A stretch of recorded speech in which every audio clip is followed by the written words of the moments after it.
Hello everyone, welcome to back my YouTube channel. Student, आज की इस वीडियो में हम जानेंगे राष्ट्रपति क्या है और कौन सी पद है भारत में राष्ट्रपति का, और ये कैसे कार्य करते हैं, क्या जिम्मेदारी होती है इनकी। आइए देखते हैं आज की इस वीडियो में, क्योंकि हम लोग जो है खान जी के पॉलिटी का रिवीजन कर रहे हैं। तो चलिए आज हम रिवीजन करेंगे राष्ट्रपति का। राष्ट्रपति के सारे कार्यों को, उनकी शक्तियों को आज जानेंगे आज की इस वीडियो में। चलिए देखते हैं राष्ट्रपति। राष्ट्रपति भारत का राष्ट्रपति भारत का प्रथम नागरिक, राज्य प्रमुख, कार्यकारी प्रमुख, कार्यपालिका का औपचारिक प्रधान, राष्ट्रपति देश का मुखिया, देश की एकता एवं अखंडता का प्रतीक होता है। देश के सभी कार्य राष्ट्रपति के नाम से किए जाते हैं। राष्ट्रपति भवन नई दिल्ली में है तथा राष्ट्रपति भवन का निर्माण 1912 में हुआ तथा 1929 में बनकर तैयार हो गया, जिसका डिजाइन जिसका डिजाइन ल्यूटियस द्वारा तैयार किया गया जिसका डिजाइन ल्यूटियस द्वारा तैयार किया गया। संविधान के अनुच्छेद 52 में कहा गया है कि भारत का एक राष्ट्रपति होगा। संविधान के अनुच्छेद 52 में कहा गया है कि भारत का एक राष्ट्रपति होगा, और अनुच्छेद 53 एक के अनुसार संघ की समस्त कार्यपालिका शक्तियां राष्ट्रपति में निहित होगी, जिसका प्रयोग वह स्वयं या अपने अधीनस्थों के माध्यम से करेगा। व्यवहार में उसे मंत्रिपरिषद की सलाह मानने की को बाध्य किया है। राष्ट्रपति तीनों सेनाओं का सर्वोच्च सेनापति अनुच्छेद 53(2) होता है। राष्ट्रपति जो होता है ये तीनों सेनाओं का सभा सेनापति होता है, और ये कहाँ पे अनुच्छेद 53(2) में ये बताया गया है संविधान के। राष्ट्रपति का निर्वाचन अनुच्छेद 54। राष्ट्रपति का निर्वाचन होता है अनुच्छेद 54। राष्ट्रपति का निर्वाचन अप्रत्यक्ष रूप से निर्वाचक मंडल द्वारा किया जाता है। निर्वाचक मंडल में लोकसभा, राज्यसभा और राज्यों की विधानसभाओं के निर्वाचित सदस्य व दिल्ली, पांडिचेरी, जम्मू कश्मीर विधानसभाओं के निर्वाचित सदस्य शामिल होते हैं। राष्ट्रपति के निर्वाचक मंडल में 50 प्रस्तावक और 50 अनुमोदक होते हैं तथा 15,000 रुपये जमानत राशि निर्धारित की गई है, जो भारतीय रिजर्व बैंक में जमा होती है। कुल मतों का 1/6 से कम मत प्राप्त होने पर जमानत राशि जब्त हो जाती है। निर्वाचन मंडल अपूर्ण होने पर कभी भी चुनाव स्थगित नहीं किए जाते। निर्वाचन की विधि अनुच्छेद 55। राष्ट्रपति का निर्वाचन अप्रत्यक्ष रूप से आनुपातिक प्रतिनिधित्व पद्धति के अनुसार एकल संक्रमणीय मत प्रणाली द्वारा गुप्त मतदान से होता है। राष्ट्रपति के निर्वाचन में विभिन्न राज्यों का समान प्रतिनिधित्व होना चाहिए तथा संघ व राज्यों के साथ समानता होनी चाहिए। इसलिए संसद के सदस्यों के मत मूल्य का योग विधानसभाओं के सदस्यों के मत मूल्य के योग के बराबर होता है। राज्यों के बीच एकरूपता प्राप्त करने तथा संघ एवं राज्यों के मध्य समतुल्यता प्राप्त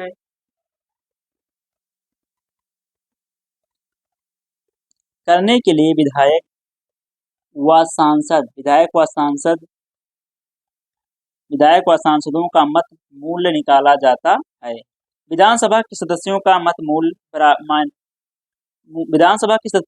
मूल्य विधानसभा सदस्यों एमएलए का मत मूल्य निकालने के लिए उसी राज्य की जनसंख्या को राज्य की विधानसभाओं के निर्वाचित होने वाले सदस्यों की संख्या से भाग देते हैं और प्राप्त भागफल को 1000 से भाग देते हैं।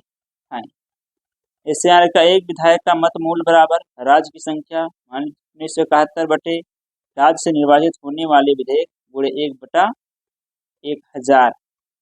84वें संविधान संशोधन अधिनियम 2001 के द्वारा प्रावधान किया गया कि राष्ट्रपति के निर्वाचन में 1971 की जनसंख्या 2026 तक प्रयुक्त की जाएगी।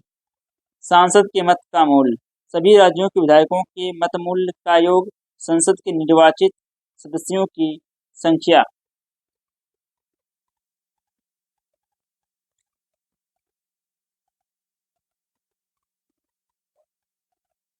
5,49,474/776 बराबर इतना इतना जो है ये आंसर आ जाएगा।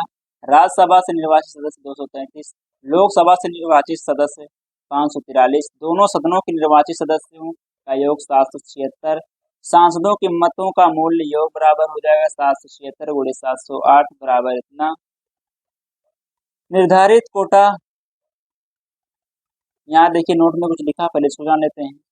16वें राष्ट्रपति चुनाव 2022 में द्रौपदी मुर्मू को 6,76,803 वोट यानी 64.03% मिले हैं, जबकि विपक्ष में यशवंत सिन्हा को 3,80,177 यानी 35.97% वोट मिले। निर्धारित कोटा, चूंकि राष्ट्रपति का निर्वाचन अनुपातिक प्रतिनिधित्व के द्वारा एकल संक्रमणीय मत पद्धति से और गुप्त मतदान द्वारा होता है, इसलिए राष्ट्रपति के चुनाव में निर्वाचित होने के लिए उम्मीदवार को वोट का एक निश्चित भाग प्राप्त करना होता है, जिसे कोटा कहते हैं। कोटा बराबर कुल वैध मत बटे निर्वाचित होने वाले पद की संख्या प्लस 1। कोटा बराबर कुल वैध मत बटे 1 + 1 बराबर 1। माना कुल वैध मत यदि 100 है तो क्योंकि एक व्यक्ति ही राष्ट्रपति निर्वाचित होना है, इसलिए कोटा बराबर 100 बटे 1 + 1 + 1 इक्वल हो जाएगा यहाँ पर 100 बटा 2 + 1 बराबर 50 + 1 51 मत।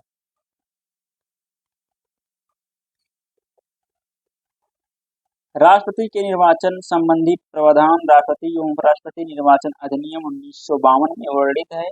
अनुच्छेद 71 के अनुसार राष्ट्रपति व उपराष्ट्रपति के निर्वाचन संबंधी विवाद उच्चतम न्यायालय द्वारा हल किए जाते हैं। कार्यकाल, अनुच्छेद 56 के अनुसार राष्ट्रपति का काल पद ग्रहण करने की तिथि 5 वर्ष होता है, परंतु वह अपने पद पर तब तक बना रहता है जब तक उसका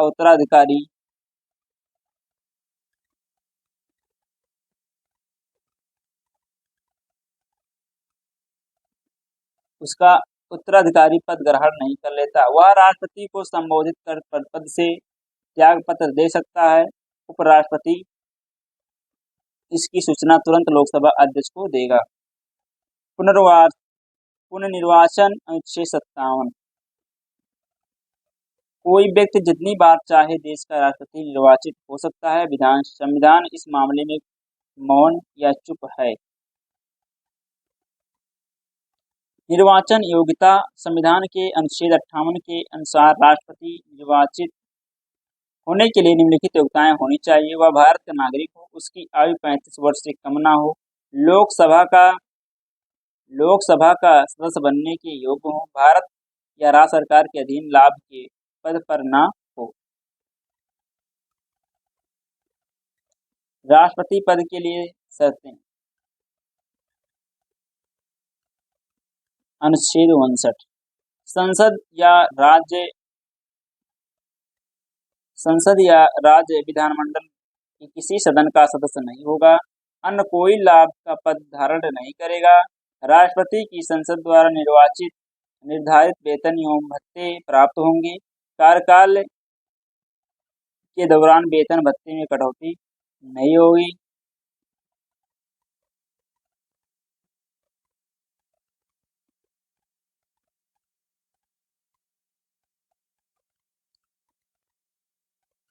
वेतन भत्ते एवं पेंशन, राष्ट्रपति का वर्तमान वेतन 5 लाख रुपये मासिक है। राष्ट्रपति के वेतन एवं भत्ते भारत की संचित निधि से दिए जाते हैं। ये वेतन आयकर से मुक्त होता है। अवकाश ग्रहण के बाद राष्ट्रपति को 1.5 लाख रुपये प्रतिमाह पेंशन मिलता है। शपथ, अनुच्छेद 60, राष्ट्रपति को उच्चतम न्यायालय के मुख्य न्यायाधीश द्वारा या उसकी अनुपस्थिति में वरिष्ठतम न्यायाधीश द्वारा संविधान के प्रतिरक्षण व परिरक्षण की शपथ दिलाई जाती है। वह भारत की जनता की सेवा और कल्याण में और कल्याण में निरत रहने और श्रद्धापूर्वक राष्ट्रपति पद का कार्यपालन करने की शपथ लेता है।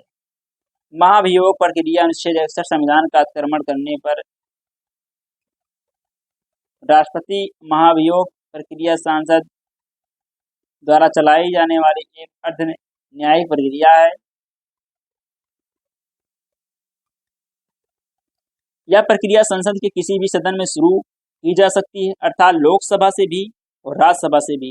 इस प्रक्रिया में केवल संसद के दोनों सदनों के सभी सदस्य भाग लेते हैं।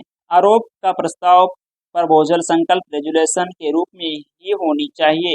प्रक्रिया शुरू करने के 14 दिन पूर्व राष्ट्रपति को लिखित सूचना दी जानी चाहिए। सुनवाई में राष्ट्रपति स्वयं उपस्थित हो सकता है या अपना प्रतिनिधि भी भेज सकता है। संविधान के अतिक्रमण का प्रस्ताव 1/4 सदस्यों द्वारा रखा जाता है, हस्ताक्षरित। फिर उसकी जांच की जाती है। यह जांच में लगाए गए दोष सही पाए जाते हैं और सदन में भेज दिया जाता है। यह दूसरा सदन भी लगाए गए दोषों को सही पाता और 2/3 बहुमत से प्रस्ताव पारित कर देता है, तो राष्ट्रपति को प्रस्ताव पारित करने की तिथि से पद से हटना पड़ता है। नोट: राष्ट्रपति पद के चुनाव 6 माह के भीतर करवाना जरूरी है। अभी तक किसी भी राष्ट्रपति पर महाभियोग नहीं लगाया गया है। पद रिक्त होने पर जब राष्ट्रपति पद पर नहीं होते तो उनके सभी कार्यों को उपराष्ट्रपति देखता है और यदि दोनों ही पद पर नहीं हो तो उच्चतम न्यायालय का मुख्य न्यायाधीश कार्यवाहक राष्ट्रपति के रूप में कार्य करता है। ऐसा केवल एक बार हुआ है, जब 20 जुलाई 1969 से 24 अगस्त 1971 तक कार्यवाही राष्ट्रपति के रूप में न्यायमूर्ति एम हिदायतुल्लाह रहे। जब हिदायतुल्लाह कार्यवाहक राष्ट्रपति बने तो उन्हें सर्वोच्च न्यायालय के वरिष्ठतम न्यायाधीश जेसी सास ने शपथ दिलाई थी।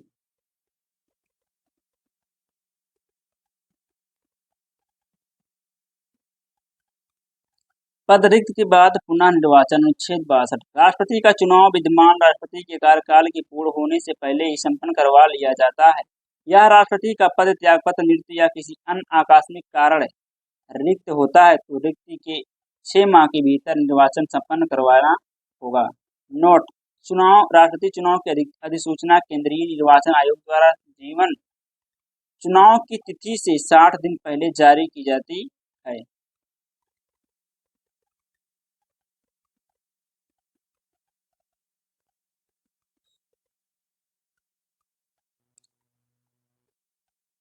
पुनः निर्वाचित राष्ट्रपति पूर्ण अवधि के लिए निर्वाचित होगा। अनुच्छेद 70 के तहत अन्य आकस्मिक परिस्थितियों में राष्ट्रपति के कृत्यों के निर्वहन संबंधी व्यवस्था संसद करेगी। आइए अब देखते हैं राष्ट्रपति क्रम। पहला आता नाम का डॉक्टर राजेंद्र प्रसाद 1952 से 1957। स्वतंत्र भारत के प्रथम राष्ट्रपति डॉक्टर राजेंद्र प्रसाद 1952 से 1957। स्वतंत्र भारत के प्रथम राष्ट्रपति डॉक्टर राजेंद्र प्रसाद 1957 से 1962 दूसरी बार राष्ट्रपति। इस बार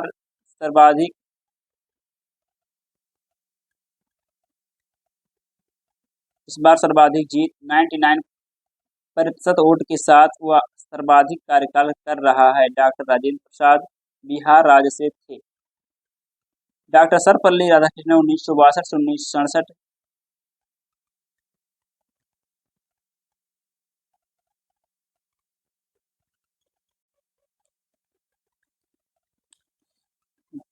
डॉक्टर सर्वपल्ली राधाकृष्णन 1962 से 1967 यह भारत के प्रथम उपराष्ट्रपति थे। इन्हें दार्शनिक, राजा दार्शनिक, शासक के रूप में भी जाना जाता है। चौथा है डॉक्टर जाकिर हुसैन 1967 से 1969। यह प्रथम मुस्लिम समुदाय के राष्ट्रपति थे। पद पर रहते हुए मृत्यु वाले प्रथम राष्ट्रपति थे। वह न्यूनतम कार्यकाल रहा। वीवी गिरी 1969, यह भारत के प्रथम कार्यवाहक राष्ट्रपति थे। तदुपरांत चुनाव जीतकर राष्ट्रपति बने। इन्होंने कांग्रेस प्रत्याशी नीलम संजीव रेड्डी को हराया। छठवां न्यायमूर्ति एम हिदायतुल्लाह, एकमात्र सर्वोच्च न्यायालय के मुख्य न्यायाधीश, कार्यवाहक राष्ट्रपति बने। सातवां है वीवी गिरी, 1969 से 1974 केंद्रीय श्रम मंत्री भी रहे। उच्चतम न्यायालय में उपस्थित हुए थे तथा इनका संबंध ट्रेड यूनियन आंदोलन से भी है। ट्रेड यूनियन आंदोलन से भी इनका संबंध। फारुखदीन अली मोहम्मद 1974, इनके समय राष्ट्रीय आपातकाल लगा। यह सबसे कम कार्यकाल वाले राष्ट्रपति। इनकी भी पद पर रहते हुए मृत्यु हुई। प्रथम डॉक्टर जाकिर हुसैन। नोट: फारुखदीन मोहम्मद की मृत्यु के पश्चात भारत के उपराष्ट्रपति बीडी जत्ती को कार्यवाहक राष्ट्रपति बनाया गया था। 7 पॉइंट। एन संजीव रेड्डी 1977 से 1982, एकमात्र निर्विरोध सर्वसहमति चुने गए राष्ट्रपति। रेड्डी 60वीं लोकसभा के अध्यक्ष भी रहे। ज्ञानी जैल सिंह 1982 से 1987, यह पंजाब के पूर्व मुख्यमंत्री भी रहे। ऑपरेशन ब्लू स्टार इन्हीं के समय हुआ। इंदिरा गांधी की हत्या इन्हीं के कार्यकाल के दौरान हुई। इन्होंने भारतीय डाकघर संशोधन विधेयक 1986 पर पॉकेट वीटो का उपयोग किया। यह प्रथम सिख राष्ट्रपति थे। आर वेंकटरमन 1987 से 1992, यह एलपीजी सुधार के समय थे। यह वित्त मंत्री थे जो बाद में राष्ट्रपति बने। इन्होंने 4 प्रधानमंत्रियों राजीव गांधी, वीपी सिंह, चंद्रशेखर, वीपी नरसिम्हा राव के साथ कार्य किया। 10वां है शंकर दयाल शर्मा 1992 से 1997, यह पहले उपराष्ट्रपति भी रह चुके हैं। अगला है 11वां KR नारायण 1997 से 2002, यह प्रथम दलित राष्ट्रपति बने। पूर्व IFS थे।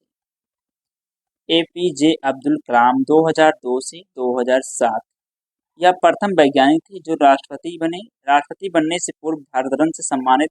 1997 में इन्होंने विजन 2020 दिया। इन्हें मिसाइल मैन भी कहते हैं।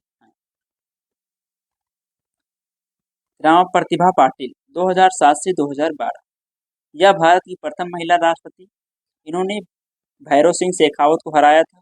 राजस्थान की प्रथम महिला गवर्नर थी। प्रणब मुखर्जी 2012 से 2017, यह पहले वित्त मंत्री थे। अगला है सोमनाथ कोविंद 2017 से 2022, यह भारत के दूसरे दलित राष्ट्रपति थे। 16वां है द्रौपदी मुर्मू 2022 से वर्तमान, यह क्रमशः 16वें राष्ट्रपति, व्यक्तिगत 15वें राष्ट्रपति। यह प्रथम आदिवासी महिला राष्ट्रपति, दूसरी महिला राष्ट्रपति। जन्म बैदापासी गांव, मयूरभंज, उड़ीसा में। यह आज़ादी के बाद जन्म लेने वाली पहली राष्ट्रपति हैं। यह सबसे कम आयु की राष्ट्रपति, 64 वर्ष। वीवी गिरी के पश्चात सबसे कम वोट प्राप्त करने वाली। इन्होंने यशवंत सिंह को राष्ट्रपति चुनाव में हराया।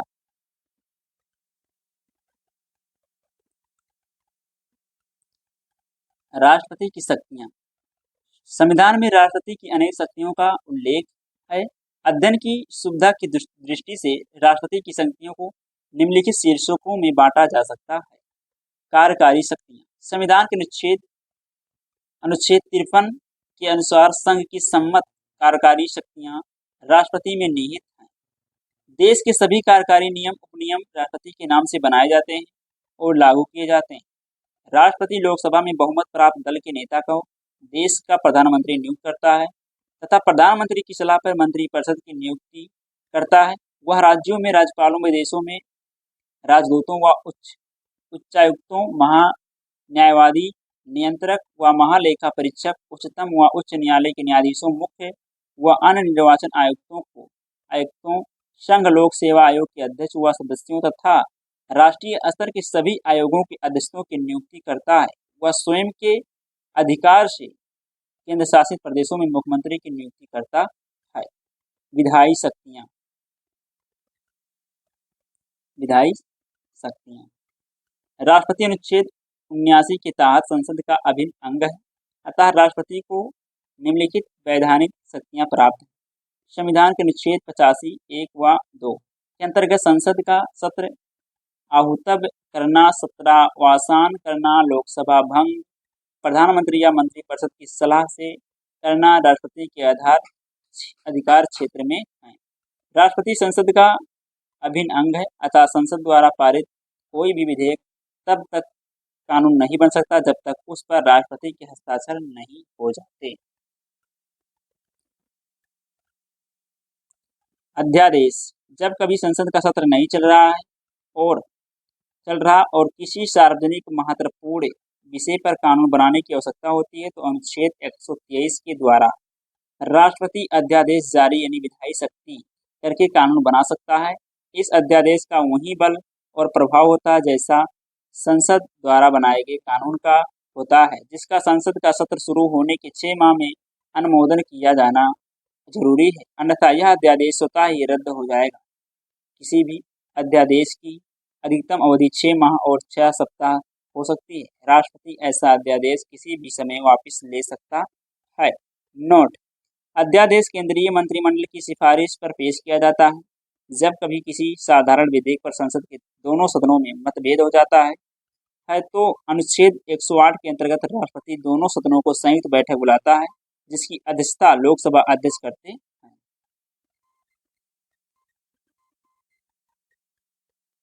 अनुच्छेद 108 के अनुसार राष्ट्रपति निम्नलिखित शक्तियों में दोनों सदनों की संयुक्त बैठक बुला सकते हैं।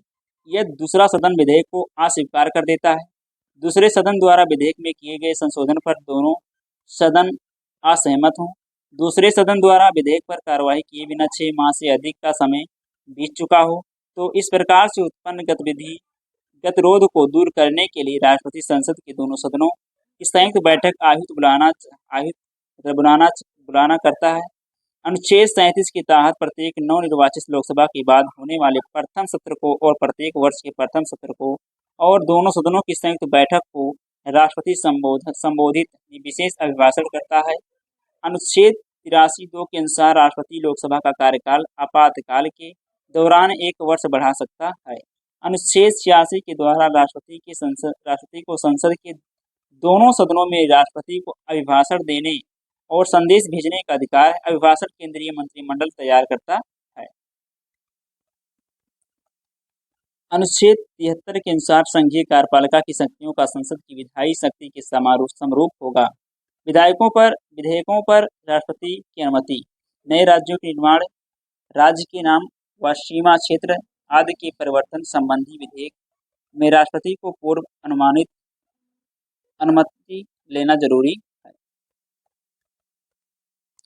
विधेयकों पर राष्ट्रपति की अनुमति, अनुच्छेद 111, जब कोई विधेयक संसद द्वारा पारित करके राष्ट्रपति के पास भेजा जाता है तो राष्ट्रपति उसे स्वीकृति दे सकता है या अपनी अस्वीकृति सुरक्षित रख सकता है अथवा विधेयक को पुनर्विचार के लिए भेजा जा सकता है। वह किसी विधेयक पर अपनी रोक भी सकता है, जिसे वीटो पावर है। राष्ट्रपति धन व वित्त विधेयक को पुनः विचार हेतु नहीं लौटा सकता, केवल साधारण विधेयक को ही लौटा सकता। राष्ट्रपति की वीटो शक्तियां 4 प्रकार की होती हैं। ऐतिहासिक वीटो, राष्ट्रपति द्वारा अनुमति रोकने पर कानून न बनाना किसी निजी विधेयक पर। दूसरा है विशेषित वीटो, राष्ट्रपति के वीटो को संसद के विशेष बहुमत द्वारा अध्यारोहण करना, ऐसा अमेरिका में होता है। निलंबनकारी वीटो, राष्ट्रपति के वीटो को संसद के साधारण बहुमत द्वारा अध्यारोहण करना। यह ऐसे विषयों पर लागू होता है जब राष्ट्रपति विधेयक को संसद के पास पुनर्विचार हेतु भेजता है। अगला है जेबी वीटो यानी पॉकेट वीटो, जब राष्ट्रपति विधेयक पर कोई निर्णय नहीं लेता है, अर्थात जब राष्ट्रपति विधेयक पर ना तो अनुमति देता है और ना ही रोकने की घोषणा करता है, बल्कि विधेयक अनिश्चित काल के लिए बिना विचार किए हुए राष्ट्रपति के पास विचाराधीन रहता है, जैसे 1986 में राष्ट्रपति ज्ञानी जैल सिंह द्वारा भारतीय डाकघर संशोधन विधेयक पर इस वीटो का प्रयोग किया गया। वित्तीय शक्तियां। धन विधेयक और भारत की संचित निधि से व्यय संबंधी विधेयक लोकसभा में पेश करने से पूर्व राष्ट्रपति की अनुमति लेना जरूरी है।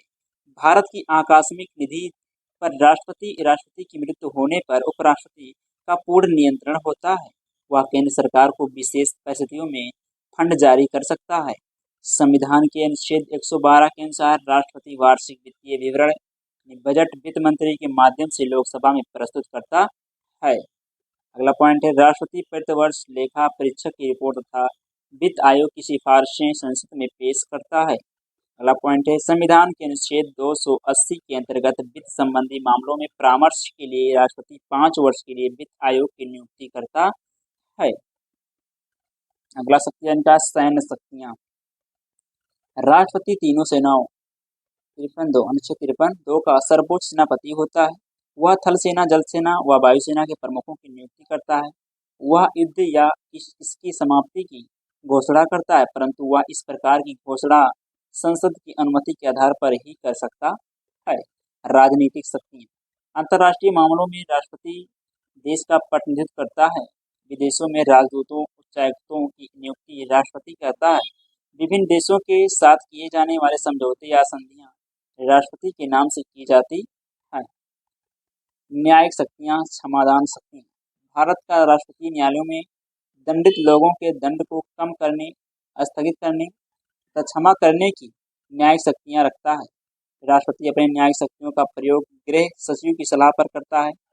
अनुच्छेद 72 के अंतर्गत राष्ट्रपति क्षमादान के मामले में निम्नलिखित बातों को शामिल कर सकता है। अगला पॉइंट, क्षमा। इसका तात्पर्य है कि दोष सिद्ध व्यक्ति के दंड को पूर्ण रूप से क्षमता करना, ऐसी स्थिति कि उसने कोई अपराध ही न किया हो। यह राष्ट्रपति के समक्ष एक अनुग्रह होता है। दूसरा पॉइंट, पर विलंबन। इसके द्वारा दंडादेश का अस्थायी रूप से निलंबन किया जाता है। इसके उद्देश्य दोषी व्यक्ति को क्षमादान या दंडादेश के स्वरूप में परिवर्तन हेतु याचना के लिए समय देना है। विराम। विशेष कारणों से न्यून दंडादेश जारी करना। परिहार। दंड की प्रकृति में परिवर्तन किए बिना दंड की मात्रा को कम करना, जैसे 2 वर्ष के कठोर कारावास को 1 वर्ष या 6 माह कर देना। लघुकरण। दंड की प्रकृति में परिवर्तन करते हुए उसे कम करना, जैसे 2 वर्ष के कठोर कारावास को 1 वर्ष के साधारण कारावास में बदलना। आपातकालीन शक्तियां। संविधान के भाग 18 में अनुच्छेद 352-360 के अंतर्गत राष्ट्रपति की आपातकालीन शक्तियों का उल्लेख किया गया है। राष्ट्रीय आपातकाल अनुच्छेद 352, राष्ट्रपति शासन अनुच्छेद 356, वित्तीय आपातकाल अनुच्छेद 360। नोट अध्याय 28 आपातकाल विस्तार से वर्णन। तो ये था आज का जो हमारा टॉपिक था, राष्ट्रपति की शक्तियाँ। तो आई होप आप सभी को हर एक पॉइंट अच्छे से समझ में आया हो। तो प्लीज़ वीडियो को लाइक से सब्सक्राइब कर हमें सपोर्ट जरूर करें। तो आज की इतना ही, मिलते हैं नेक्स्ट वीडियो में। तब तक के लिए पढ़ते रहिए, मस्त रहिए, स्वस्थ रहिए। जय हिंद, जय भारत।